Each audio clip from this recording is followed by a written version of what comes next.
আচ্ছা, কোথাও কি এই মুহূর্তে দাঁড়িয়ে তোমাদেরও মনে হচ্ছে যে এই বছর মোহনবাগান দল এত ডিফেন্ডার কেন নিচ্ছে তাদের দলে? আশা করি তোমাদের মনে এই প্রশ্নটা আসছে। কেন বলছি না, প্রথমে রাহুল ভেকে এবং বর্তমানে অ্যালেক্স হাজির নামটা কিন্তু জড়িয়ে গেছে মোহনবাগান দলের সঙ্গে। তো এই ভিডিওতে এই বিষয়টা নিয়ে আলোচনা করব এবং সেই সঙ্গে আরও দুটো ছোট আপডেট বলতে পারো, যেটা তোমরা অলরেডি পেয়ে গেছো। যে যে দুজন প্লেয়ারকে মোহনবাগান দল তাদের দল থেকে ছেড়ে দিয়েছে অফিসিয়ালভাবে, সেই দুটো প্লেয়ারের নাম বলবো, তোমরা জানো অলরেডি। যাই হোক, এবং এই দুটো বা এই তিনটে আপডেট দেওয়ার আগে বলে রাখি একটু সিএফএল নিয়ে। সিএফএলে মোহনবাগানের খেলা ছিল গতকাল। তো সেই খিদিরপুরের সঙ্গে, যেখানে মানে খিদিরপুরের কোচ মেহতাব হোসেন এবং মোহনবাগানের কোচ ছিল বাস্তব রায়।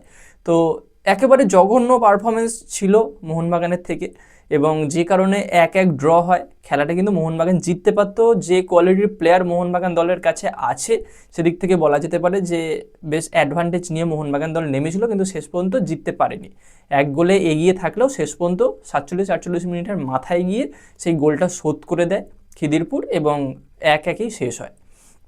তো খেলা নিয়ে বা কোচ নিয়ে কোনো ক্রিটিসাইজ করার জায়গা নেই। একটা দুটো ম্যাচ এরকম হয়, কোনো ম্যাচ ভালো খেলবে, কোন ম্যাচ খারাপ খেলবে। যাই হোক, বাস্তব রায়ের ওপর ভরসা আছে, নিশ্চয়ই মোহনবাগান দল আবার সিএফএলে কামব্যাক করবে।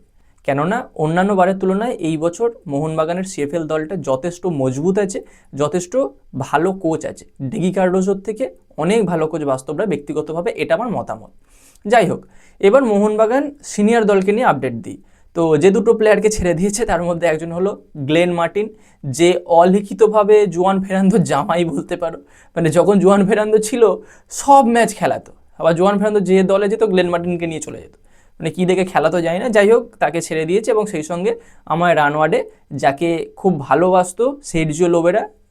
সের্জিও লোবেরা যতদিন ছিল আমার রানওয়ার্ডাকে নিয়ে এসেছিলো, কিন্তু এই মুহূর্তে সের্জিও লোবেরাকে ছেড়ে দেওয়ার সঙ্গে সঙ্গে আমার রানওয়ার্ডাকেও মোহনবাগান দল ছেড়ে দিয়েছে।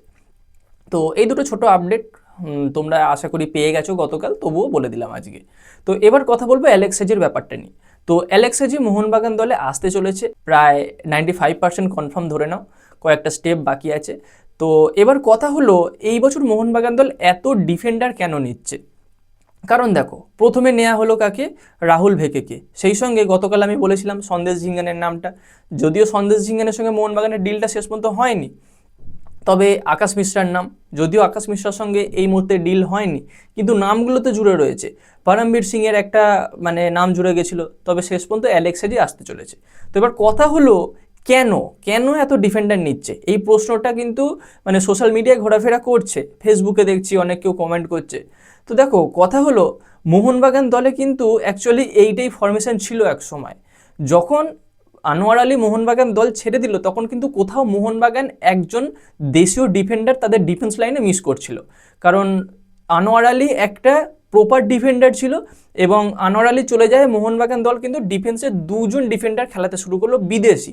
কারণ দেখো, তারপরে এই অ্যালবার্টো রড্রিগেজ, টম অলডেড, এই জুটিটা চলে এলো, এবং যখন দুটো ডিফেন্ডার তোমার মানে বিদেশি ডিফেন্ডার ডিফেন্সে চলে গেল, তখন আপফ্রন্টে তোমার কাছে মাত্র দুটো অপশানই থাকছে বিদেশি খেলানোর জন্য।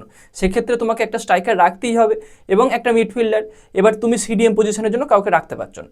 তো এই সমস্যা কিন্তু মোহনবাগান দলে খুব বেশি পরিমাণে দেখা গিয়েছিল। তো যে কারণে কিন্তু এই সমস্যাটা মেটানোর জন্যই এই রকম একটা সিদ্ধান্ত নিতে চলেছে বা নিচ্ছে মোহনবাগান ম্যানেজমেন্ট। কারণ আর যাই হোক, সেই আগের ফরমেশনটাকে ফিরিয়ে আনতে হবে, কারণ চারটে বিদেশিকে প্রপার জায়গায় কাজে লাগাতে পারে। এবার দেখো, মানে ফুটবল ফরমেশন বা ফুটবলের দিক থেকে দেখতে গেলে চারটে জায়গা মানে চারটে পয়েন্ট আউট করা যেতে পারে। একটা ডিফেন্স লাইন, একটা সিডিএম, একটা অ্যাটাকিং মিডফিল্ডার এবং একটা হলো স্ট্রাইকার। তো এই চারটে পজিশনে চারটে বিদেশি রাখলে খেলাটাকে কিন্তু বেশ ভালোভাবে ছড়ানো যাবে বা খেলাটার কোয়ালিটি অনেকটা ভালো হবে, যে কারণে এরকম সিদ্ধান্ত। এবার রাহুল ভেকে তো আমার কাছে আছে, তারপরেও কেন অ্যালেক্স হাজিকে নেওয়া হলো? দেখো, রাহুল ভেকে আছে, রাহুল ভেকের ব্যাকআপ কি এখনো পর্যন্ত আছে? যদি কোনো ম্যাচে রাহুল ভেকে না খেলতে পারে, ইনজুরি হয় বা কোনো কার্ড সমস্যায় পড়ে, তখন রাহুল ভেকের জায়গায় কে খেলবে? দিব্যেন্দু বিশ্বাস। এবার দিব্যেন্দু বিশ্বাস এখনো পর্যন্ত আইএসএলের জন্য কতটা তৈরি সেটা নিয়ে একটা প্রশ্নচিহ্ন আছে। যদিও দিব্যেন্দু বিশ্বাসকে এখনো সেইভাবে ভরসা করতে পারছে না কোনো কোচ, কারণ আগে হাবাস দাদু থাকতে বা অ্যান্তোনিও লোপেজ হাবাস যতদিন ছিল, তখন কিন্তু দিব্যেন্দু বিশ্বাসের ওপর ভরসা দেখিয়েছিল, তাকে খেলিয়েছিল এবং দিব্যেন্দু বিশ্বাস যথেষ্ট ভালো খেলেছিল। কিন্তু তারপরে আবার সিএফএল খেলে, কোথাও সিএফএল এর পারফরমেন্স দেখে যেটা মেন দলের কোচ যিনি, তিনি কিন্তু এই দিব্যেন্দু বিশ্বাসের ওপর অতটা ভরসা দেখাতে পারছে না। কিন্তু কোথাও যদি দিব্যেন্দু বিশ্বাসকে ভরসা দেখানো হয় বা তৈরি করা যায়, দিব্যেন্দু বিশ্বাসের মধ্যে কিন্তু সেই কোয়ালিটি আছে, দিব্যেন্দুকে তৈরি করলে কিন্তু তৈরি হবে। এবং সেই সঙ্গে তোমার কাছে রাজ ভাস্করের মতো একটা অপশান আছে, যদিও রাজ ভাস্করকে এই মুহূর্তে এত বড় একটা সিনিয়র লেভেলে খেলানোর কিছু হয়নি, তবে দিব্যেন্দু বিশ্বাসকে খেলানো যেতে পারে। তো যেহেতু এই মুহূর্তে দিব্যেন্দু বিশ্বাসকে সেইভাবে ট্রাস্ট করতে পারছে না কোচেরা, যে কারণে কিন্তু রাহুল বেকের একটা অপশান খুঁজে রাখলো মোহনবাগান ম্যানেজমেন্ট বা কোচ বলতে পারো, সেটা হলো অ্যালেক্স হ্যাজি। এবার সেক্ষেত্রে তোমার ডিফেন্স লাইনে তুমি অভিষেক টেকচামকে দুদিকেই ব্যবহার করতে পারবে যখন তোমার যেদিকে লাগবে। রাহুল বেকেকে তুমি রাইট ব্যাক খেলে দিতে পারবে এবং লেফট ব্যাকে তোমার সুভাশিস বোসও রাখতে পারো, আবার এদিকে অভিষেক টেকচামকেও রাখতে পারো। আর দুজন ডিফেন্ডার মানে যারা সেন্ট্রাল ব্যাক থাকবে, তার মধ্যে একজন অ্যালবার্টো রড্রিগেজ থাকছেই এবং আরেকজন তুমি অ্যালেক্স হ্যাজিকে রাখতে পারবে। মেহতাব সিং তোমার কাছে একটা অপশান আছে। তাই প্রতিটা প্লেয়ারের বা প্রতিটা মানে পজিশনের প্লেয়ারের জন্য কিন্তু একটা সম লেভেলের, একই লেভেলের একটা করে ভালো প্লেয়ার রেখে দিচ্ছে সাবস্টিটিউট হিসাবে। মানে অ্যালেক্স হ্যাজির যদি ইঞ্জুরি হয় রাহুল ভেকে হলে অ্যালেক্স হ্যাজি, সেই সঙ্গে মেহতাব সিং, অভিষেক টেকচাম, এদিকে তোমার কাছে সুভাশিস বোস, আবার অ্যালবার্টো রড্রিগেজ যদি কখনো ইঞ্জুরিতে পড়ে সেই জায়গায় তোমার কিন্তু জেলস্কোভিচ আছে, যে দুটো পজিশনেই খেলতে পারে, সিডিএমেও খেলতে পারে এবং ডিফেন্সেও খেলতে পারে। তো সব দিক কিন্তু মেনটেন করতে চাইছে, একেবারে ব্যালেন্স টিম বানাতে চাইছে এই মুহূর্তে মোহনবাগান দল। তো এবার দেখা যাক, ডিফেন্স লাইনটা তো যথেষ্ট ব্যালেন্স এলো, অ্যালেক্স হ্যাজির মতো একটা প্লেয়ারের আসার দরকার ছিল। এটা আজকাল বলে নয়, 2-3 বছর ধরে অ্যালেক্স হ্যাজির ওপর একটা টার্গেট রেখেছিল মোহনবাগান ম্যানেজমেন্ট। এতদিনে সেই টার্গেটটা তারা পূর্ণ করতে পারলো, মানে লক্ষ্যটা তাদের একেবারে মানে ভাঙতে পারলো। তো এর পরবর্তীতে আর কোন প্লেয়ারকে মোহনবাগান তাদের দলে নেয় এটাই দেখার বিষয়। একটা নাম্বার 9 আসবে, একটা প্রপার স্ট্রাইকার আসবে বলে শোনা যাচ্ছে। তো কে সেই স্ট্রাইকার হতে পারে, গতকাল ভিডিওতে আমি আলোচনা করেছি ইফিয়ংয়ের ব্যাপারটা। ইফিয়ং যদি আসে সেটাও খুব একটা খারাপ অপশান কিছু হবে না। এছাড়াও আরও অন্যান্য অপশান কিন্তু মোহনবাগান ম্যানেজমেন্ট ভেবে রেখেছে।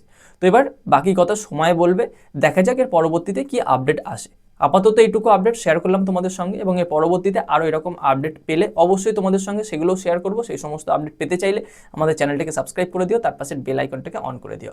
তো গাইস, এই ভিডিওতে এই পর্যন্তই, দেখা হচ্ছে পরবর্তী ভিডিওতে। Bye bye.